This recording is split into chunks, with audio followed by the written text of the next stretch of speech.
As the host of Neutralize the Mama Trauma podcast, I am delighted to be able to bring you this podcast. My name is Wendy Lopez, and I would like to introduce myself to you. I specialize in helping people overcome their emotional blocks through different techniques, through emotional empowerment coaching and compassionate healing light facilitation.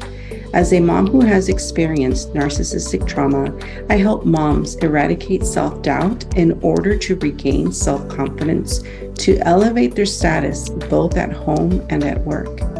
In our podcast, we discuss people's struggles, triumphs, and failures. We dive deeper into self-love, self-compassion, self-acceptance, and mindful, holistic tips. In every episode, I hope that you can take a golden nugget of advice and apply it to the journey of motherhood in order to raise your level of awareness. Welcome to Neutralize the Mama Trauma podcast, where you find healing and creative mental thought advice from experts on past pain, narcissistic experiences, and trauma. Today, we have a special guest. Her name is Dr. Mindi Kessler. She has been a trauma therapist for 25 years and offers individual and group coaching as well as online courses to people who want to transcend their pain from childhood and create a meaningful life. She is the author of the book Cycle Breaker, A Guide to Transcending Childhood Trauma. I'm excited to have you here, Mindi. Just excited Thank you. to share your story and Thank you. yes, and tell us about um, obviously where you are here today, but what did you go through as far as your own personal trauma or struggle that you can share with us today? Thank you for the opportunity. I'm always happy to share my story with people because I have been through so much adversity and so much suffering. And I think that if I would have had more information or more role Mhm. models earlier in my trauma recovery journey, it wouldn't have been so bumpy. And so I'm happy to Right. have an opportunity to perhaps help other people have a more softer, approach Mm. to their own recovery. And my story is similar to so many stories in that I had no idea how traumatized I was. And luckily, there's so much more information now available to us to help us understand what trauma is. Because a lot of people think about trauma as the most extreme things you can imagine. Mhm. And so a lot of us experience gaslighting growing up, where our perspectives are invalidated and minimized, and we're told Mhm. we're the problem. And Mhm. so I grew up in a family where there was really so much tension and hostility and Mhm. anger, and Mhm. really no gentleness, no Mhm. space to be seen, heard, and respected. And so I knew my upbringing was very difficult. And when I left home and went to college, I felt this enormous sense of freedom. Mhm. And I went into the world just realizing, oh, wow, like um, there's so much more, to life than I realized. And it was a really exciting time for me. But we all cope as adults how we coped in childhood. And Mhm. so for me, growing up, I had to be as perfect as I could be. And I'm sure a lot of people can relate to that there Mhm. was no room for error, because any mistakes would be met with um, abuse, violence, the Mhm. silent treatment. And so, we do our best as kids to cope with Mhm. and do what we need to do to be as safe as possible. And so I went into the world with perfectionism, people pleasing. And so my first few years out of my house were much better because a Mhm. lot of adults like to be people pleased. And so I learned to get like a lot of good positive attention from other people, but all the while just still suppressing so much emotional pain. Mhm. But at the same time, when I left home, I became aware of this really intense pelvic pain that I had. And so I spent so many years just really suffering physically without having any idea Mhm. why. And then I gave birth in my late 20s, early 30s. I had two children, and my health started really deteriorating at that point. Mhm. More physical symptoms, more Mhm. pain, more just total exhaustion, which a lot of doctors will just write off as, well, you're a new mom. And so Mm. anyone who's had childhood trauma then goes through another trauma of giving birth. It's very hard on a body that's already been abused. And so things just really started stacking up in terms of all the symptoms I was having. I started having chronic migraines. I had strange symptoms like burning in my hands and feet, burning in my mouth. I was so exhausted. I could just fall asleep at any point so easily. So I finally had a sleep study, and they identified that I woke up over 180 times in my sleep without even realizing it. And as I, started to put the pieces together, I recognized that the reason I couldn't, sleep the night because I never felt safe in my home. And so if we don't feel safe, then we're not going to get into a deep sleep, because there's a part of me, that hypervigilance, like always wanting to keep us alert to danger, like even while we're sleeping. And so it's just a perfect storm of so many physical symptoms. And all the while I was getting advanced degrees. I have a master's degree and a PhD. I was a therapist in private practice. I was providing therapy to traumatized children and their families, as well as adults.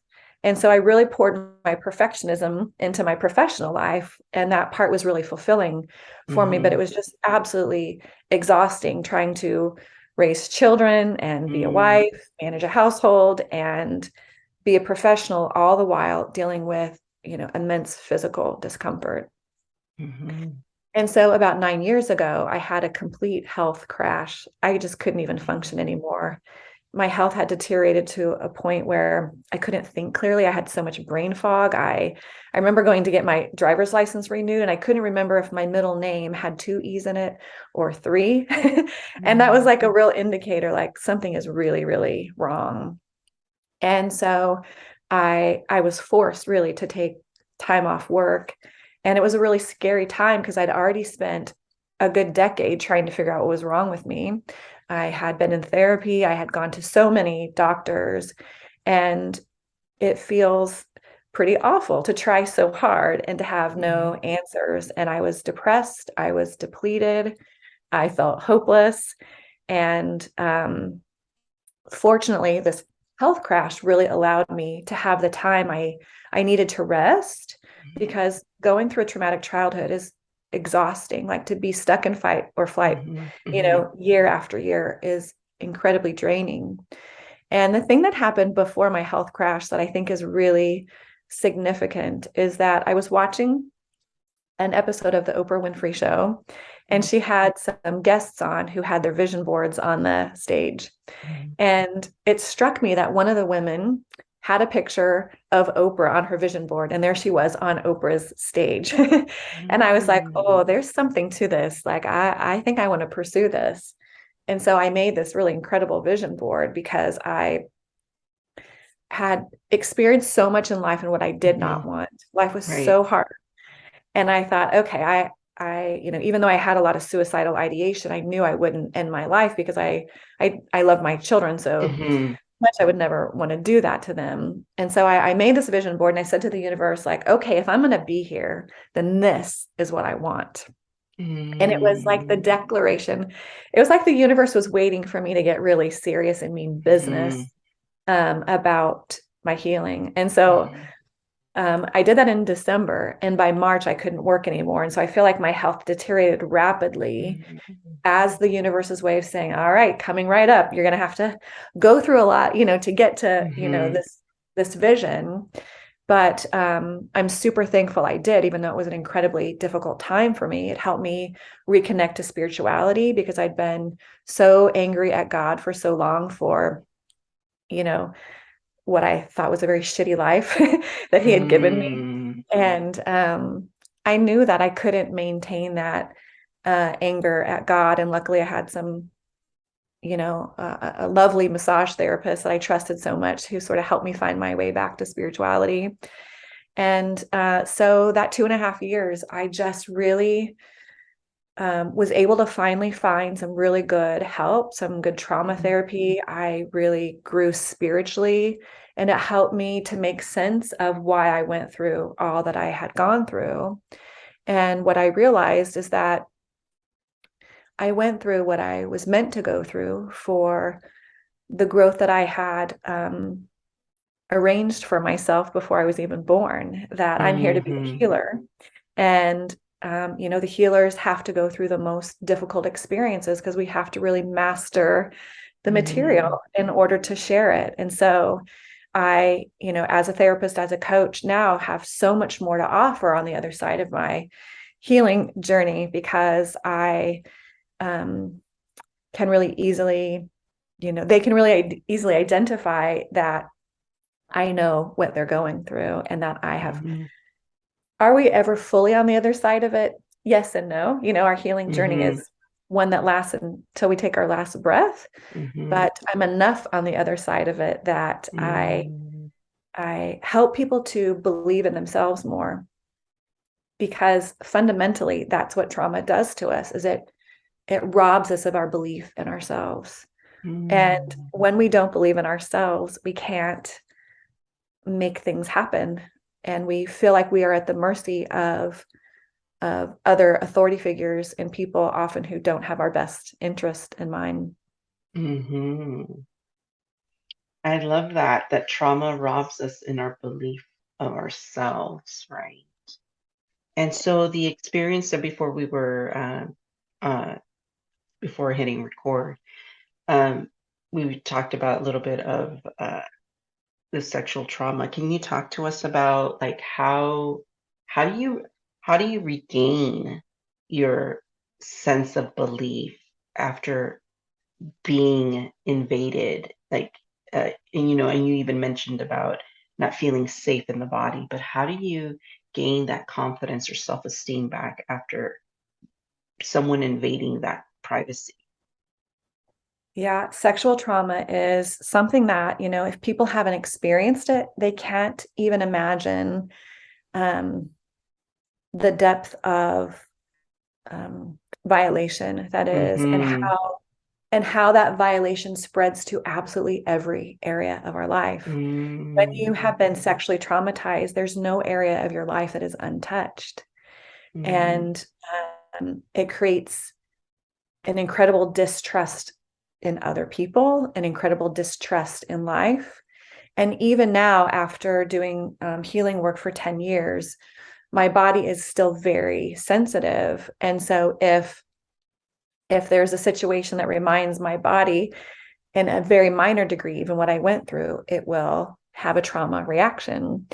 And I definitely have made immense gains in terms of my ability to feel safe in the world and safe around other people. And I do believe that my sexual trauma started when I was very, very, very young.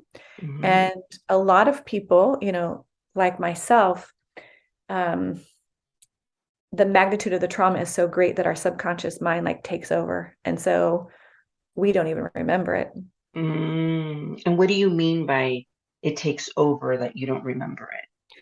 When an experience reaches a level of overwhelm that our mind and body just cannot handle, then our subconscious mind will grab it. And so we don't have it in our conscious mind.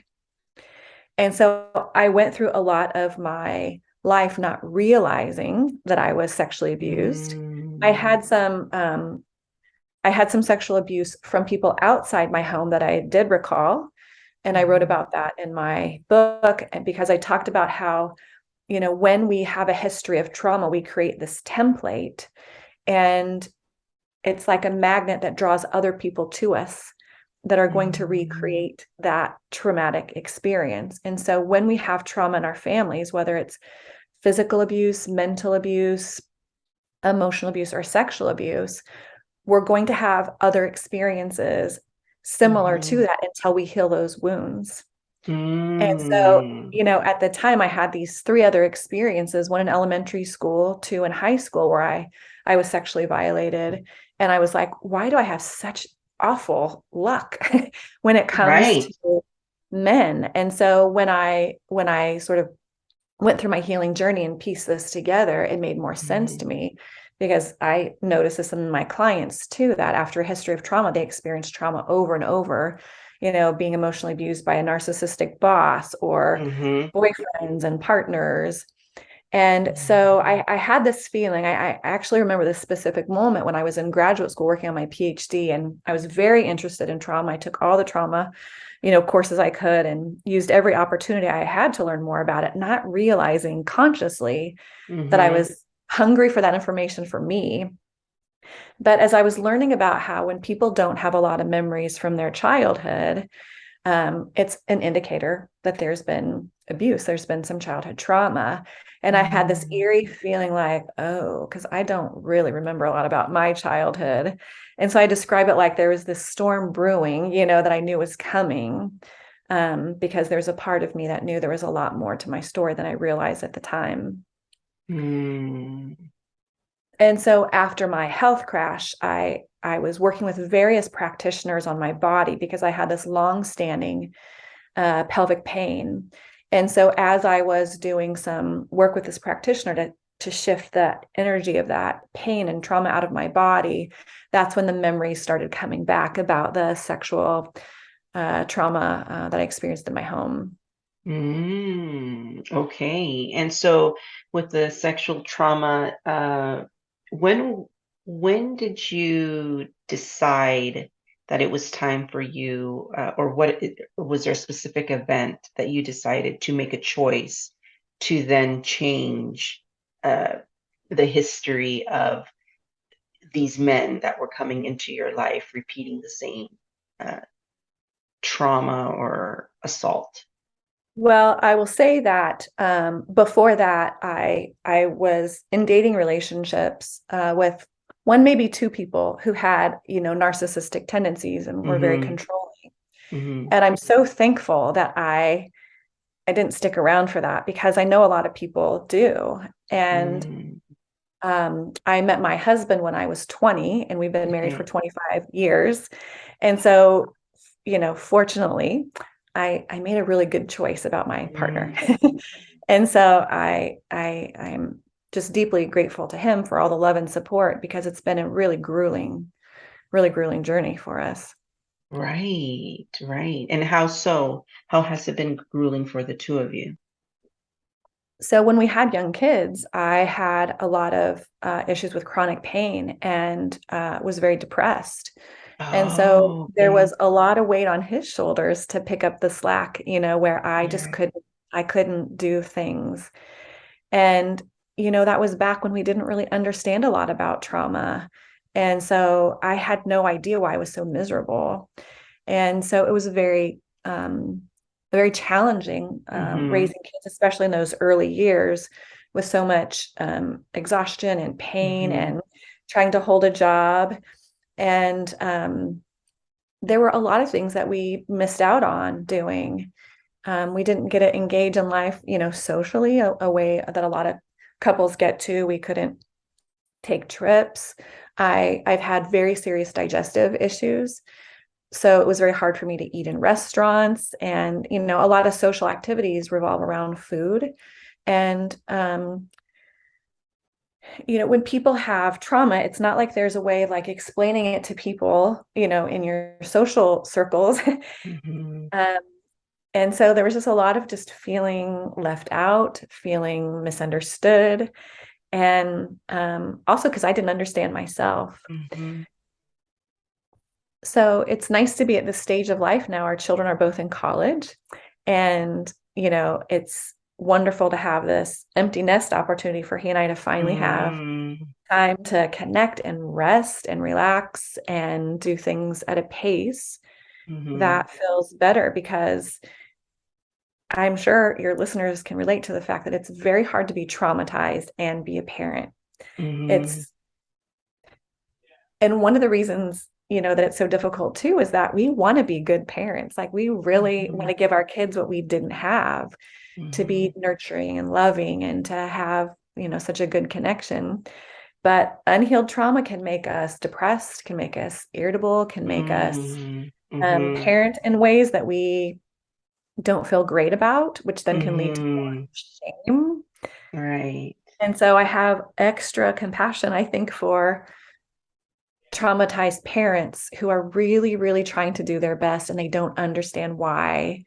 They are Mm-hmm. repeating some things that they swore to themselves they would never do. Right, right, right.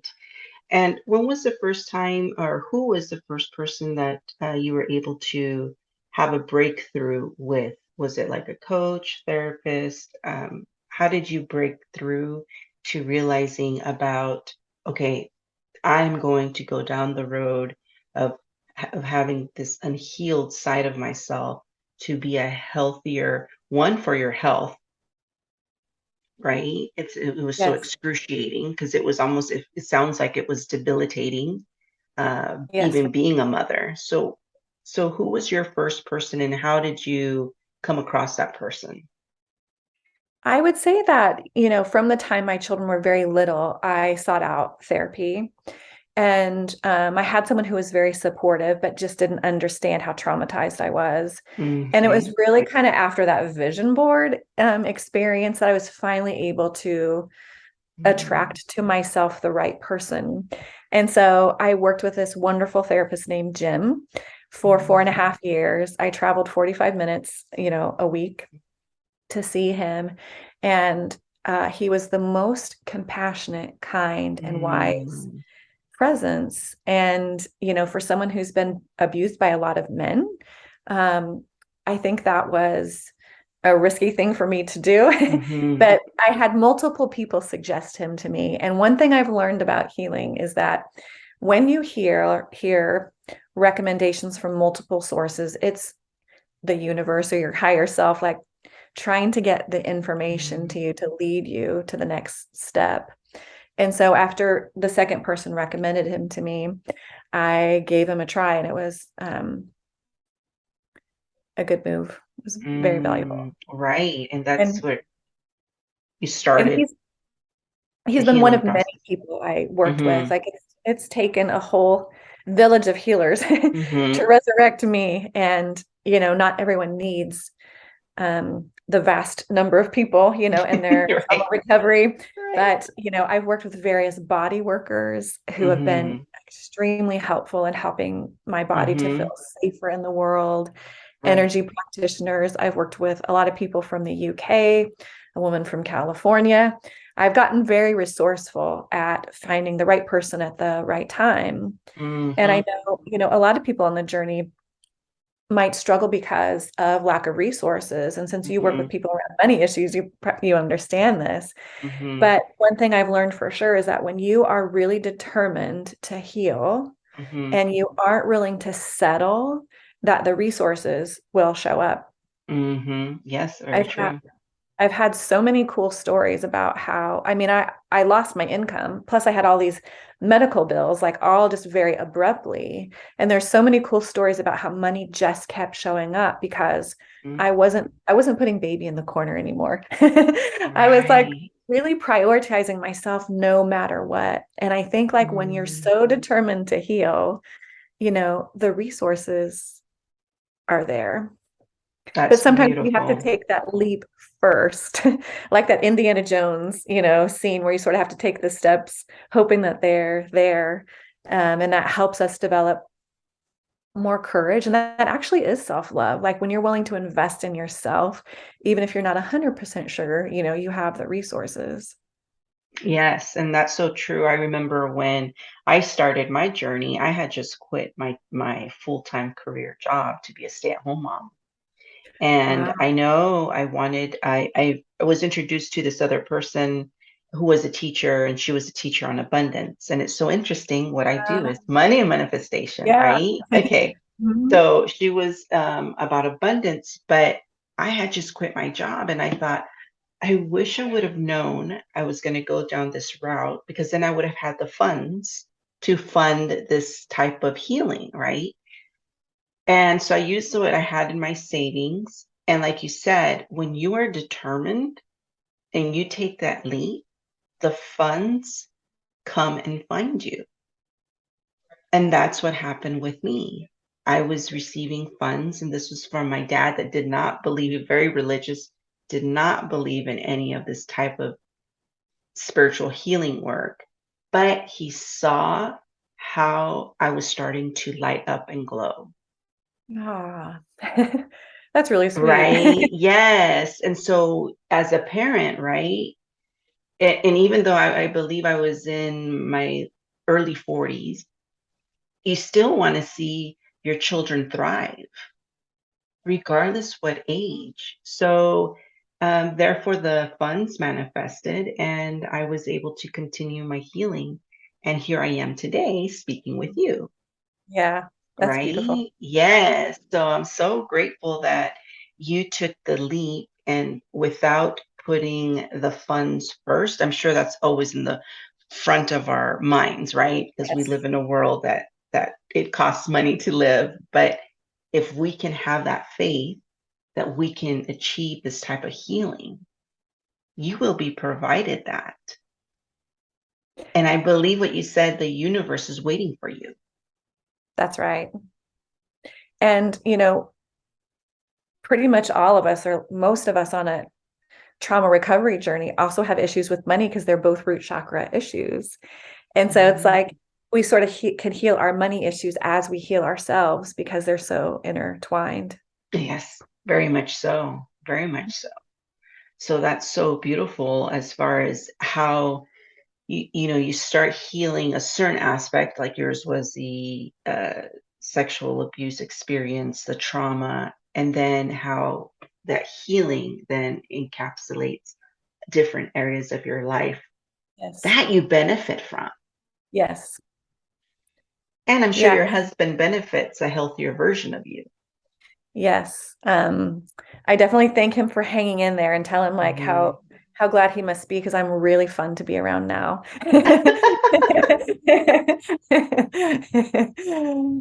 So I tell him it paid off for him to. Yeah. Oh, that is so sweet. I love that. And what a great blessing that you did find him early on, and 25 years later, you guys can really enjoy, this relationship. Yeah, it's a good time for sure. Yes. Very, very hard to get here. And, it's also super important to work on the relationship because Hmm. you can't go through traumatic experiences without it affecting the relationship. And we all have our childhood wounds, like even the person who seems like the most stable person. None of us go through childhood unscathed, if it's not in our Yes. families, outside of our families, schools, medical system, other Hmm. aspects of society. Very much so. Can you share with us a practical tip that moms can use on a daily basis or throughout the week that can bring them back from? You mentioned something about you being not feeling safe in the body. Is there anything that you can share about something they can do to start feeling safe in the body? One thing that it's really important to do is develop a loving relationship with your body. When we have Mhm. had any kind of trauma, but especially sexual trauma or physical trauma, we have a reaction in our body that many times make us think that our body is betraying us. When we have physical Mm. pain, when we have exhaustion, when Mm. people weigh more than they want to weigh, we can feel like our body is against us. And so I think one of the most important things that we can do is develop a more loving relationship with our body. Mhm. And I started teaching 6-week classes called Body Solidarity, which is the title of my Mm. next book, which is Mhm. I getting love close to that. being Yeah. done. It's all about learning to love your body because we can't really heal from chronic pain and illness, or we can't really weigh what we want to weigh and sustain the changes if we don't love our bodies. And so on my website, I have an 8-minute body love meditation that I just made really spontaneously for my group.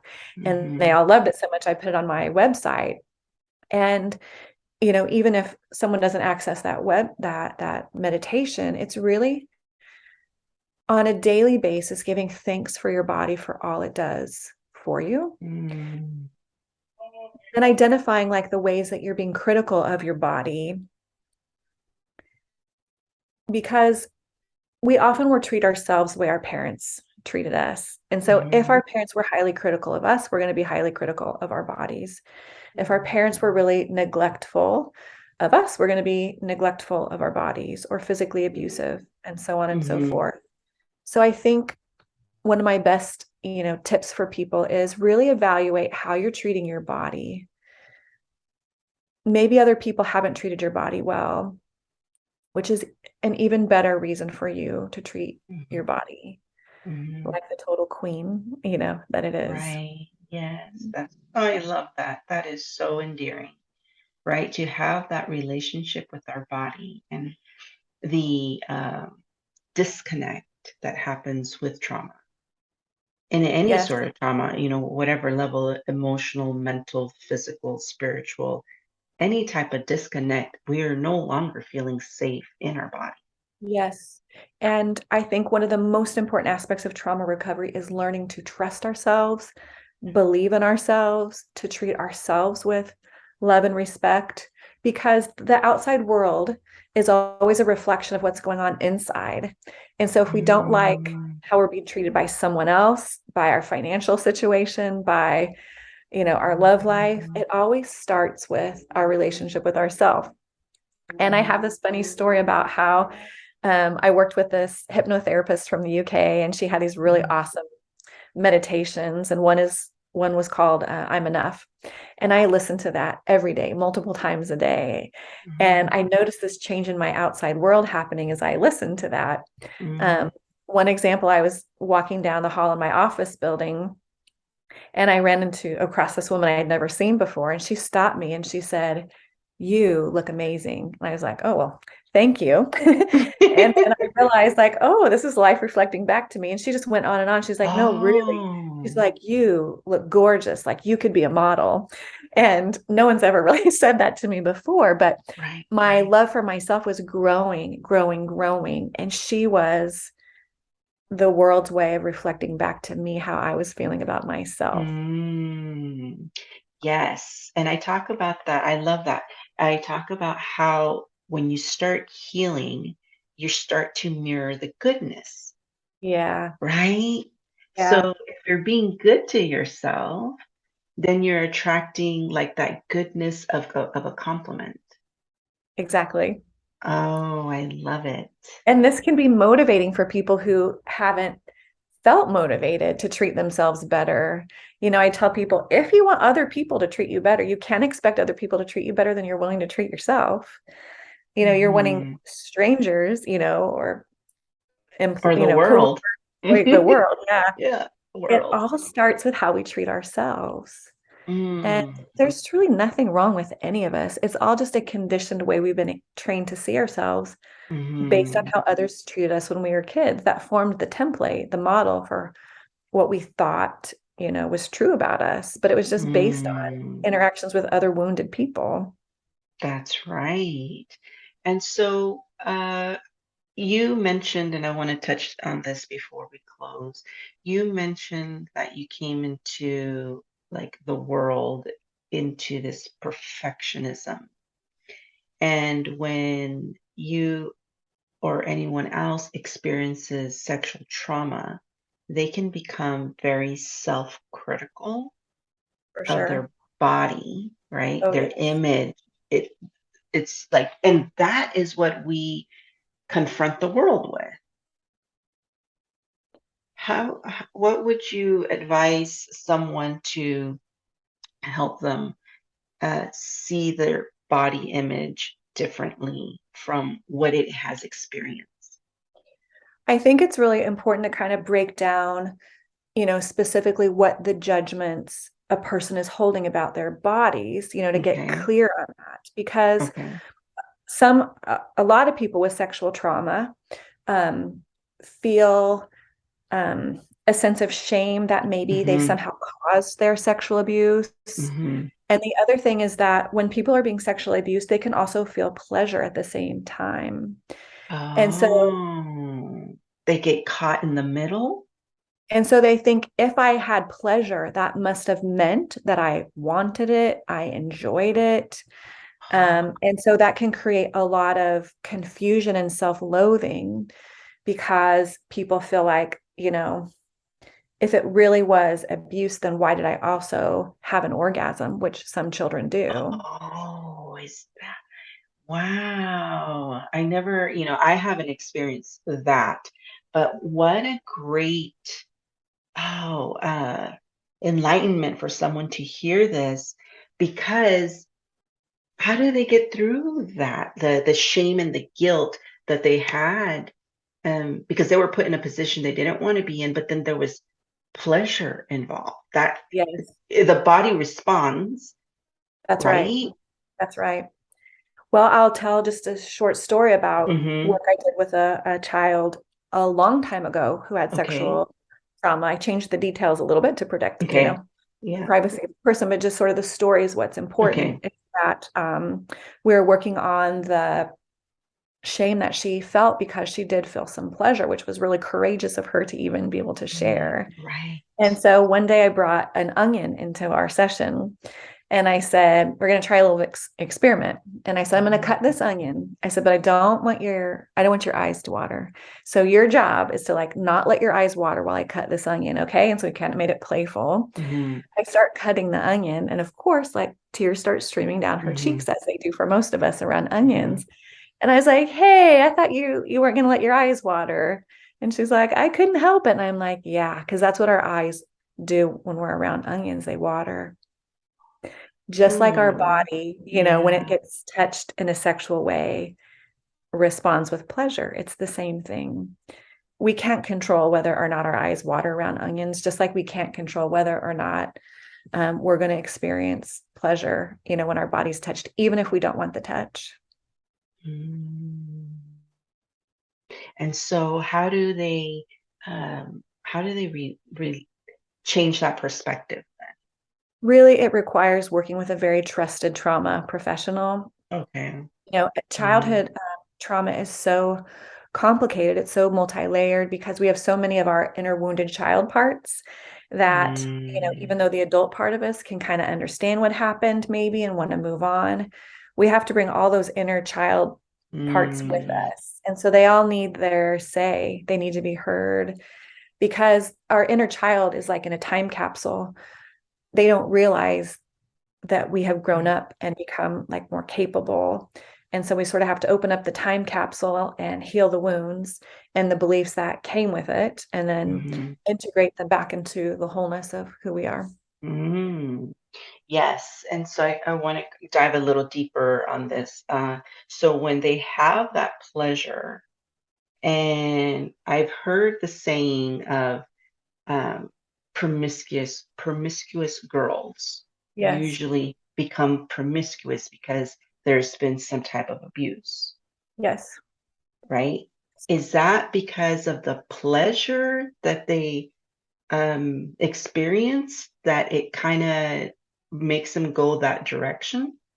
I see that happens for two reasons. One is Okay. when we are exposed to sexual material before we are developmentally ready, then it activates our brain in a way that makes us more oriented towards seeking sexual interaction. Mm, Not true for everyone, but if there is, a girl who is very sexually involved, it's a huge red flag that her, sexual system has been prematurely activated.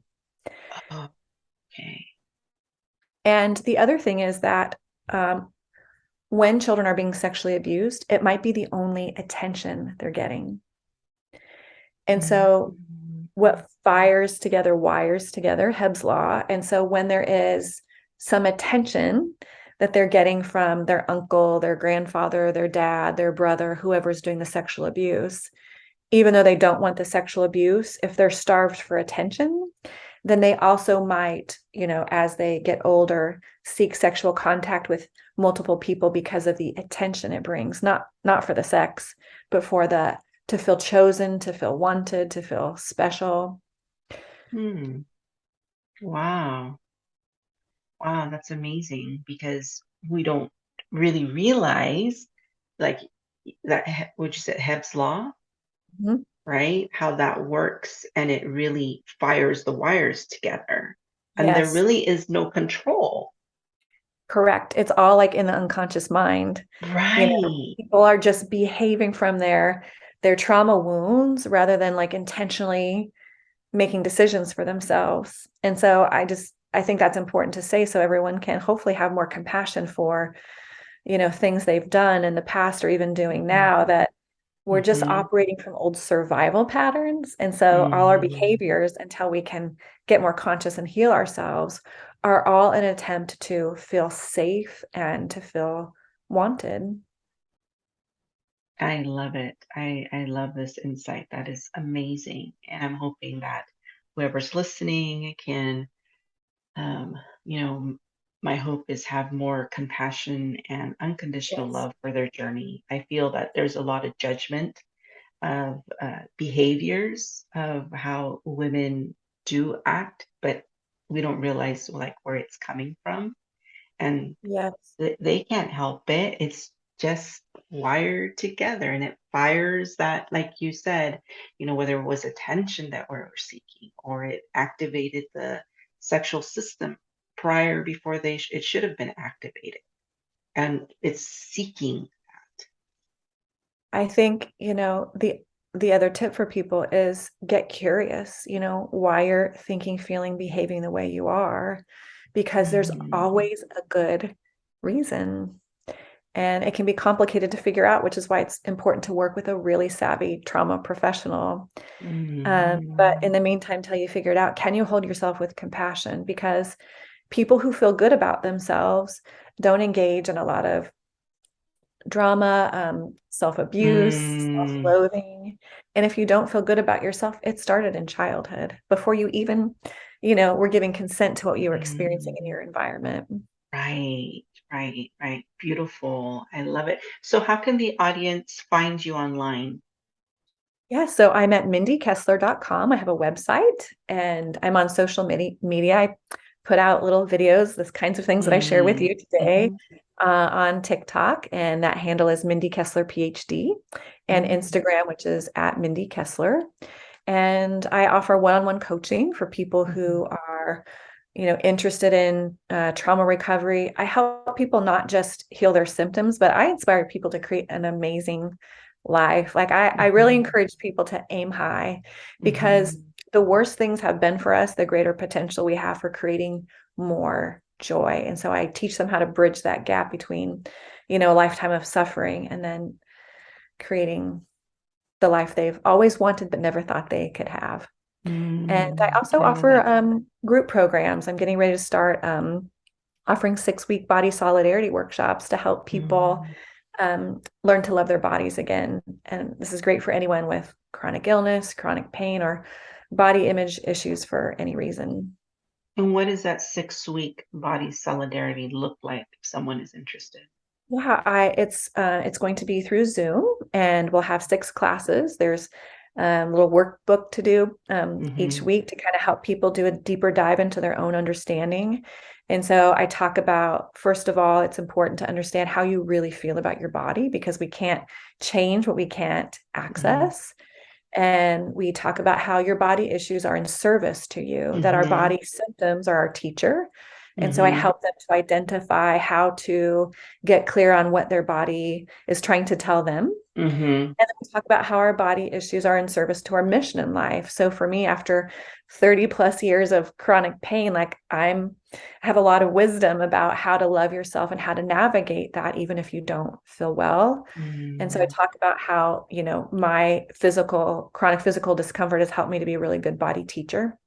Hmm. And I talk about how your relationship with your body is a metaphor for all your other relationships. Hmm. And so, what you don't like about your other relationships is just reflecting how you're treating yourself.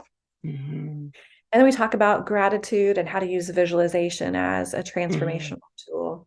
And so it's a really good group for people with body issues for any reason. I love that. Yes. Thank you for providing that for the world. That is Yeah, my amazing. And pleasure. I'm so excited for your books as well. The first one was Cycle Breaker. Yes. And then the second one, what's the name of the second one? It's called Body Solidarity, Body and Summer. it'll probably be out by the end of the year. I'm finishing the Mm, draft right now, and it's been a lot of fun to write. It's a nice companion book. Cycle Breaker is like my foundational book that talks about, mhm, what it's like to experience trauma and what it takes to overcome it. mhm, And Body Issues is just like another extension, where mhm, I go into more depth about your relationship mhm, with your body as a result of trauma that you've been through. mm.